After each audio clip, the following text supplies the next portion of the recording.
BNP আনতে পারলে অবশ্যই বিজয় লাভ করবে। 4 নাম্বার, এবার ভোটের অনেক তারতম্য ঘটাবে সোশ্যাল মিডিয়া। আমরা দেখছি পৃথিবীব্যাপী সোশ্যাল মিডিয়া এখন বড় বড় সরকার ফেলে দেয়। জুলাই বিপ্লব সোশ্যাল মিডিয়া দিয়ে শুরু হয়েছে। হাসিনার মতো দানব পড়ে গেছে। সোশ্যাল মিডিয়া, বিএনপির অনেকেই বলেন যে সোশ্যাল মিডিয়াতে বট বাহিনী বেশি, অনেকেই বলেন সোশ্যাল মিডিয়া জামাতের দখলে, অনেকেই বলেন সোশ্যাল মিডিয়া আসলে ভোটের কত পার্সেন্ট, মূল ভোটাররা তো গ্রামেই রয়েছে। আমি তাদেরকে বলছি, গ্রামের রিক্সাওয়ালার কাছে এখন স্মার্টফোন আছে, তিনিও ফেসবুক দেখেন বসে বসে। একটু ভালো করে খেয়াল করবেন। আমরা যারা নিয়মিত সোশ্যাল মিডিয়ায় কথা বলি, আমরা জানি আমাদের যে দর্শকরা কে কোত্থেকে কমেন্ট করেন, কার কি অবস্থা, অ্যালগরিদম অনেক কিছু আমাদের দেখিয়ে দেয়, আমরা বুঝি। এটা আমাদেরকে কেউ শেখাতে আসবেন না।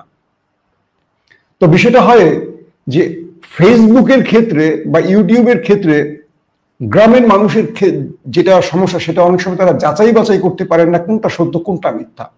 যেহেতু এই সোশ্যাল মিডিয়াগুলো অনেকটা জামাত শিবিরের দখলে, তাই বিএনপির বিরুদ্ধে অপপ্রচারটা ভয়াবহভাবে জামাত এবার করবে।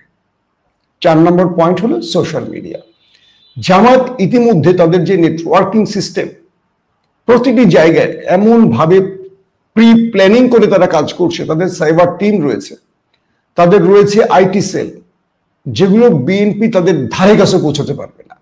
আমি আগেও বলেছি, বিএনপি যে লোকগুলো বসেছে, আমি তো তাদের ব্যক্তিগতভাবে অনেককেই চিনি। এরা কতটুকু কত দূর যেতে পারে আমার আইডিয়া আছে। এরা নিজেকে প্রচার নিয়ে ব্যস্ত, ব্যক্তিগত তার পছন্দ অপছন্দ নিয়ে প্রচার, এটা দলকে প্রচারের জন্য করে না। এবং এরা অধিকাংশ সময় গুজব ছড়িয়ে নিজেরাই বিতর্কিত হয়ে যায়। তো জামাত এবার যে কাজটি করবে, প্রতিটি আসনে একাধিক হিডেন টিম তৈরি করেছে, যে প্রার্থীরা কখন কোথায় যাচ্ছে, তাদের সন্তান স্ত্রী তাদের কর্মীরা কি করছে না করছে, এগুলো সব পর্যবেক্ষণ করবে, করে সোশ্যাল মিডিয়ায় প্রতিদিন আপডেট দেবে। তো এই নেতারা কোন মহিলার সাথে গোপন সম্পর্ক রেখেছে, কার কাছ থেকে থ্রেড দিয়ে টাকা নিয়েছে, তার কর্মীরা কার বেড়া ভেঙে কোন বিদেশির বউর কাছে গেছে, এই সমস্ত ডাটা তারা বের করবে, এখন করছে, আর্কাইভ করে রেখেছে এরা। এগুলো নির্বাচনের আগে একটার পর একটা ছাড়বে। এবং বাংলাদেশের মানুষের কাছে ধর্ম এবং চরিত্র খুব মূল্যবান জিনিস। কেউ ইসলামের বিরুদ্ধে কথা বললে ওই ব্যক্তির মোটামুটি মুরতাদ বানিয়ে ফেলবে বাংলাদেশ। কেউ দ্বিতীয় বিয়ে করলে বা অবৈধ কোনো নারীর কাছে গেলে তার চরিত্রের 12টা বেজে যায় বাংলাদেশে। সো এই কাজগুলো জামাত করবে বিএনপির বিরুদ্ধে। এবং 5